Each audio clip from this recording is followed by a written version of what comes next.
વડાપ્રધાન નરેન્દ્ર મોદીએ રિલાયન્સના આંગણે અનંત અંબાણી પ્રેરિત વનતારાનું ઉદ્ઘાટન કર્યું હતું। આ તકે મુકેશ અંબાણી, નીતા અંબાણી સહિતના અંબાણી પરિવારના સભ્યો ઉપસ્થિત રહ્યા હતા। તેમણે સમગ્ર વનતારાની નિરાતે મુલાકાત લીધી હતી।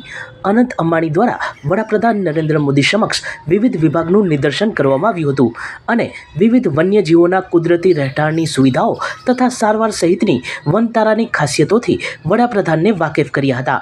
વડાપ્રધાન નરેન્દ્ર મોદી સિંહના બચ્ચાઓને રમાડતા હોવાના દ્રશ્યોએ ભારે આકર્ષણ જગાવ્યું છે। ઉપરાંત એક વાનર એટલે કે વાંદરો તેમને વળગી રહ્યો છે એવા દ્રશ્યો પણ સામે આવ્યા છે। વનતારામાં હાથીઓ માટે પણ ખાસ રહેઠાણ અને સારવારની સુવિધાઓ છે, જે વડાપ્રધાને નિહાળી હતી।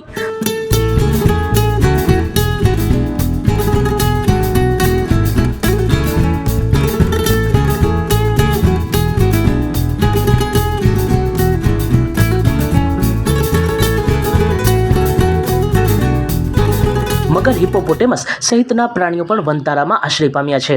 વિશ્વમાં ચિત્તા માટેનું સૌથી મોટું આશ્રય સ્થાન હોવાનો શ્રેય પણ વનતારાને જાય છે। એશિયાઈ સિંહના એમઆરઆઈની ઘટના પણ વડાપ્રધાને નજરે નિહાળી હતી। ઉપરાંત દીપડાની સર્જરી થતી પણ જોઈ હતી। સફેદ વાઘ અને સફેદ સિંહ સહિતના સર્કસમાંથી રેસ્ક્યુ કરવામાં આવેલા પ્રાણીઓ પણ અહીં આશ્રય પામેલા જોઈ પીએમ પ્રભાવિત થયા હતા। ઝીબ્રા, જીરાફ, અજગર વગેરે વન્યજીવો અને અમુક વન્યજીવોની દુર્લભ પ્રજાતિઓ પણ પીએમને અહીં જોવા મળી હતી। વડાપ્રધાને અહીં ડોક્ટરોની ટીમ સાથે પણ વાર્તાલાપ કર્યો હતો। વિવિધ 2000થી વધુ પ્રજાતિના 1.5 લાખથી વધુ પ્રાણીઓના સ્વર્ગ સમાન વનતારા નિહાળી વડાપ્રધાને રિલાયન્સ ફાઉન્ડેશન તથા ખાસ કરીને અનંત અંબાણીના આ પ્રોજેક્ટની પ્રશંસા કરી હતી। સચોટ સમાચારો સૌથી ઝડપી મેળવવા માટે અમારી ચેનલને સબસ્ક્રાઇબ કરો।